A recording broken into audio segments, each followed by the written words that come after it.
കഴിഞ്ഞ ദിവസമാണ് തമിഴ്നാട് മുഖ്യമന്ത്രി വിജയ് കർണാടക മുഖ്യമന്ത്രി DK ശിവകുമാറുമായി ഒരു സംഭാഷണത്തിന് ഡേറ്റ് എടുത്തു.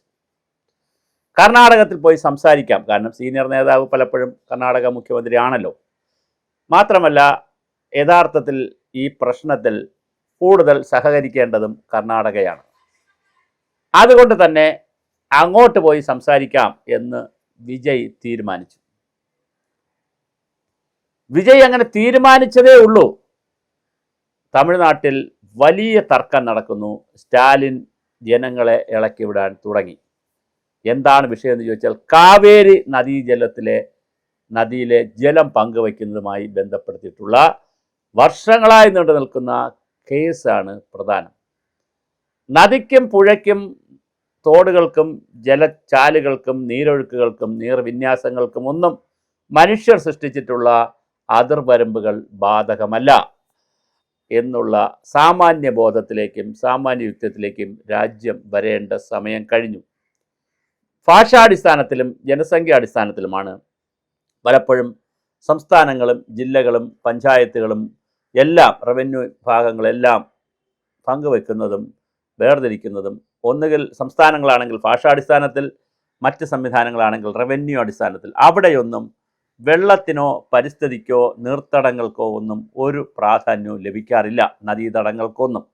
അതിൻ്റെ ഒരു ബാക്കി പത്രമായിട്ട് കൂടിയാണ് കാവേരി നദിയുടെ വെള്ളവുമായി ബന്ധപ്പെടുത്തിയിട്ടുള്ള വലിയ തർക്കം തമിഴ്നാടും അതുപോലെ തന്നെ കർണാടകയും തമ്മിൽ നടക്കുന്നു. ഇനി കേരളത്തിലേക്ക് വന്നാൽ തമിഴ്നാടിന് ഇരട്ട ദുഃഖമാണ്. ഒരു വശത്ത് കർണാടകത്തിലെ കാവേരി, കേരളത്തിൽ വരുമ്പോൾ മുല്ലപ്പെരിയാറിനെ സംബന്ധിച്ചും തമിഴ്നാട് ഗവൺമെൻറ് മൈൻഡ് ചെയ്യുന്നില്ല. അതൊരു പ്രധാനപ്പെട്ട ഘടകമാണെങ്കിലും അവർ നല്ല ഭീതിയുണ്ട് അവർക്ക്. ഇടയ്ക്കിടെ അവർ അവിടെ സമരം പൊട്ടിപ്പുറപ്പെടാറുമുണ്ട്.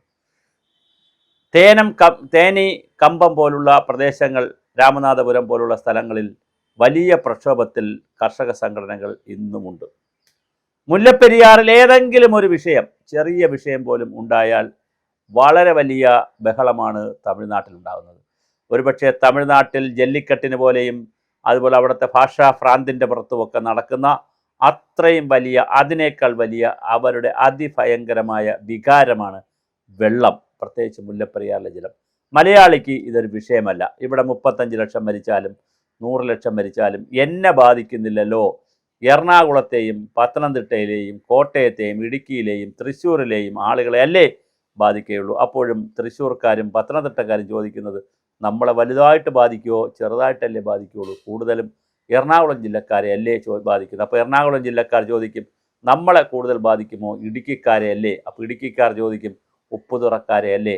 ഇങ്ങനെ എല്ലാവരും സ്വയം അവർ അങ്ങോട്ടും ഇങ്ങോട്ടും മനസ്സമാധാനത്തിൽ എന്നെ ബാധിക്കില്ല എന്ന് പറയുന്ന ഒരു കഥയുണ്ട്. ഞാൻ ഒരു രസകരമായ ഒരു കാര്യം പറയാം. നടന്ന സംഭവമാണ്. തിരുവനന്തപുരം കാർഷിക സർവകലാശാലയിൽ ഞാനൊരു ക്ലാസ് എടുക്കാൻ പോയി. കുറേ വർഷം മുമ്പാണ്. അന്ന് ഈ കാലാവസ്ഥാ വ്യതിയാനമൊന്നും അത്ര സജീവമായി വന്നില്ല. വരുന്ന സമയത്താണ്. ആ സമയത്ത് ക്ലാസ് കഴിഞ്ഞ് അവിടുത്തെ ഒരു പ്രൊഫസർ, അവരിപ്പോൾ റിട്ടയറായി സർവീസിലൊന്നുമില്ല, അതുകൊണ്ടാണ് ഞാൻ ഈ കഥ പറയുന്നത്. റിട്ടയറായി അവർ അന്ന് സർവീസിലുള്ള സമയത്ത് ഈ ക്ലാസ്സിൽ ഫുൾ ടൈം ഉണ്ടായിരുന്നു. ക്ലാസ് എല്ലാം കഴിഞ്ഞ് അപ്പോൾ സ്വാഭാവികമായിട്ട് ഇതുപോലത്തെ പ്രധാനപ്പെട്ട സ്ഥലങ്ങളിൽ ക്ലാസ് എടുക്കാൻ പോകുമ്പോൾ നമുക്ക് ക്ലാസ് കഴിയുമ്പോൾ നമുക്ക് ചിലപ്പോൾ ക്ലാസ്സിന് മുമ്പ് ചിലപ്പോൾ ചായ തരും, ക്ലാസ് കഴിഞ്ഞ് നമുക്കൊരു ഗസ്റ്റ് എന്നുള്ള നിലയിൽ ചായ, അണ്ടിപ്പരിപ്പ്, ഇങ്ങനെ കേക്ക്, ഇങ്ങനെ പഴം എന്നൊക്കെ പറയുന്ന, ബിസ്ക്കറ്റ് എന്നൊക്കെ പറയുന്ന ചില സാധനങ്ങളൊക്കെ തരും. അതെല്ലാം കൂടെ കഴിച്ച് ചിലപ്പോൾ ഫാക്കൽറ്റി ഫീസൊക്കെ തരും. മിക്കവാറും ഫാക്കൽറ്റി ഫീസ് തരും. വാഹനം ചിലപ്പോൾ അറേഞ്ച് ചെയ്ത് തരും, അല്ലെങ്കിൽ നമ്മൾ അറേഞ്ച് ചെയ്യുന്ന വാഹനത്തിൽ. ഇപ്പോൾ ഇതൊക്കെ ഒരു ചടങ്ങുകൾ ഒരുപാടുണ്ട്. ഈ ചടങ്ങുകളൊക്കെ നടന്നുകൊണ്ടിരിക്കുമ്പോഴാണ് ടീച്ചർ എന്നോട് ചോദിച്ചത്, സാർ അവിടെ ഈ കാര്യങ്ങളൊക്കെ പറഞ്ഞല്ലോ, ഇതൊക്കെ ഇപ്പോൾ ഉടനെ വരുമോ? ഞാൻ പറഞ്ഞു അതിന് സാധ്യതയില്ല. ഭൂമി സ്വാഭാവികമായിട്ട് ഓരോ കാര്യങ്ങൾ എടുത്തുകൊണ്ടിരുമ്പം കുറച്ച് വർഷം എടുക്കും. അപ്പോൾ രക്ഷപ്പെട്ടു സാറേ, ഞാൻ 5-6 വർഷത്തിനകത്ത് റിട്ടയർ ആവും, 4-5 വർഷത്തിനകത്ത് റിട്ടയർ ആവും, പിന്നെ ഇപ്പോൾ എത്ര കാലം ഇരിക്കാൻ? എൻ്റെ കാലത്ത് ഇതൊന്നും വരില്ല, രക്ഷപ്പെട്ടു. ഇതൊരു ശരാശരി ഒരാളിൻ്റെ മാനസികാവസ്ഥയാണ്. അല്ല ഞാൻ അവിടെ പോയി പ്രൊഫസറെ കുറ്റം പറയാനോ. പ്രൊഫസർ പറഞ്ഞ ഒരു ശരാശരി, ഒരു സാധാരണ ഒരു വനിതയാണ് കേട്ടോ, സാധാരണ ഒരു വനിതയുടെ മാനസികാവസ്ഥ. ഒരു സ്വയം ഒരു ആത്മകഥം പോലെ പറഞ്ഞതാണ്, അല്ലാതെ അതൊരു സാർ നമ്മുടെ കാലത്ത് ഇതൊന്നും വരില്ലായിരിക്കാം എന്നുള്ളത്. ഇതൊരു കോമൺ ഒരു ഫിനോമിനയാണ്, ഒരു മാനസികാവസ്ഥയാണ്, ഒരു മെൻ്റൽ ഡ്രാമയാണ്. എനിക്ക് വരില്ല, നമുക്ക് വരില്ല, നമുക്ക് പിന്നീടേ വരുള്ളൂ, ഇപ്പോഴൊന്നും നമ്മളെ ബാധിക്കില്ല എന്ന് പറയുന്ന വളരെ ഗുരുതരമായ ഒരു മാനസികാവസ്ഥ, ഒരു മെൻ്റൽ സിൻഡ്രോം എന്ന് പറയുന്ന ഒരവസ്ഥ ഉണ്ട്. ഒരു മെൻ്റൽ സിൻഡ്രോമിലാണ് മലയാളി കിടക്കുന്നത്.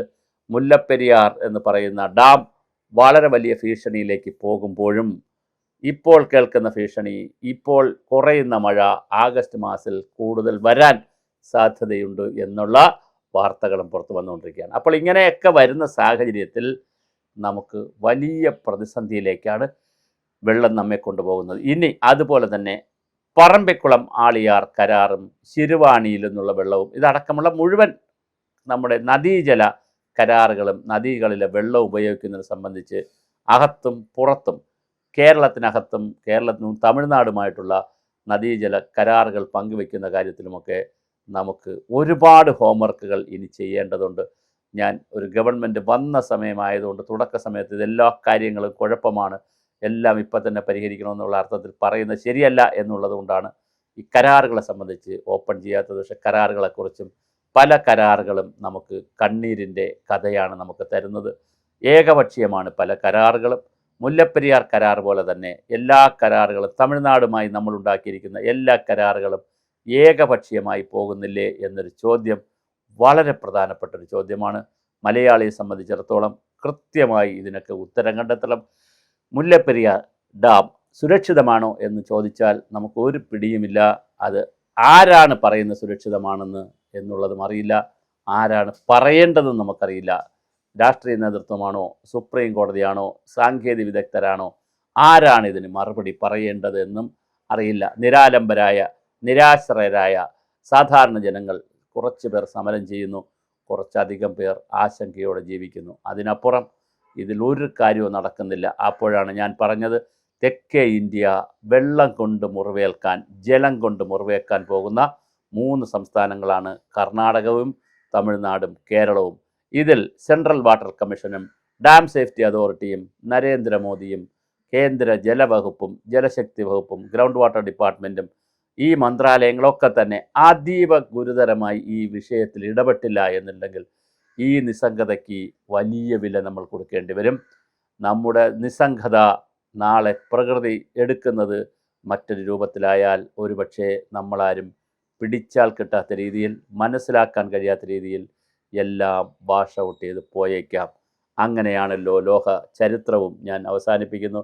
എല്ലാ നാഗരികതകളും ഒരു നാൾ പോയിട്ടുണ്ട്. പല നാൾ കൊണ്ടുണ്ടായ നാഗരികതകൾ ഒരു നാൾ പോയതാണ് ലോകത്തിൻ്റെ കഥ. ഒരു നിമിഷം കൊണ്ടില്ലാതായതാണ് ചരിത്രം. മാനവ ചരിത്രം മുഴുവൻ ഇല്ലായ്മകളുടേതാണ്. കെട്ടിപ്പടുക്കലിനേക്കാൾ കൂടുതലും ഉണ്ടായിട്ടുള്ളത്.